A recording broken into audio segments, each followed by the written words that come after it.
අද අපි මොන ගමනක් ගියත් කොහේ ගියත් මිනරල් වතුර බෝතලයක් ගන්න හැකියාවක් තියෙනවා.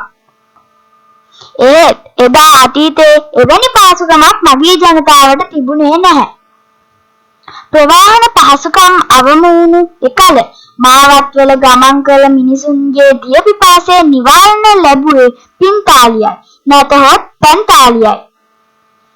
බෞද්ධයා කෙනෙකුට උපකාරයක් කිරීම උතුම් කොට සැලකුවා. එසේම එයිනුත් දිය පිපාසය සංසිඳුවීම පින් වැඩෙන කටයුත්තක් හැටියට දුටුවා. එනිසා බොහෝ උදවිය මාවත් අසල පින්තාලියක් තබා එය නඩත්තු කළා. පින්තාලිය තබන්නේ පොළවෙන් උඩ පිහිටන පරිදි අට්ටාලයක්, ගලක්, කුළුණක් මත හෙවණ ඇති ස්ථානයකයි. එසේම පින්තාලි විශේෂයෙන් ඉදිකළ රුහයන් වලත් තබා තිබුණා.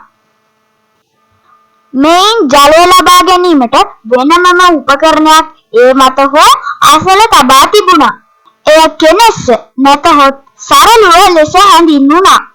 මේ පොල් කටුවකට ඇමුණු ලී දඬුවේ සිට ඉතා අලංකාර කැටයම් සහිත නිර්මාණ දක්වා පරාසයක විහිදී තිබුණා.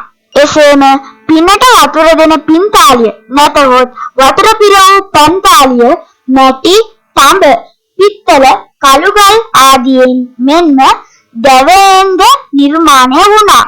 එසේම ස්ථානානුව විවිධ ප්‍රමාණ වලින් දක්නට ලැබුණා.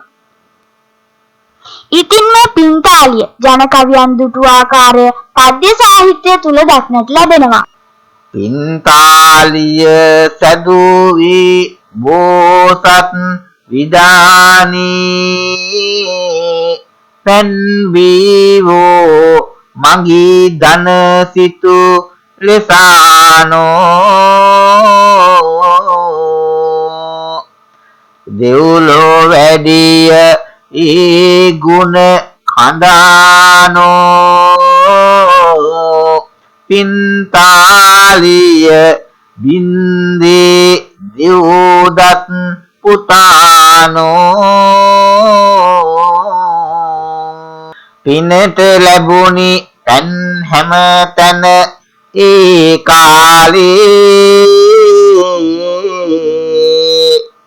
ධනට පිනට මනටත් තිබූ නයියාලේ මිලට පැන් ගන්න වී ඇති මේ කාලේ පවට අපේ මොනවා කර මුදරාලේ. ඉතින් අතීත අව්‍යාජ ගැමියාගේ ගුණ සුවඳ කැටි වූ පින්තාලිය ගැන වූ කෙටි සටහන මෙසේ නිමා කරනවා.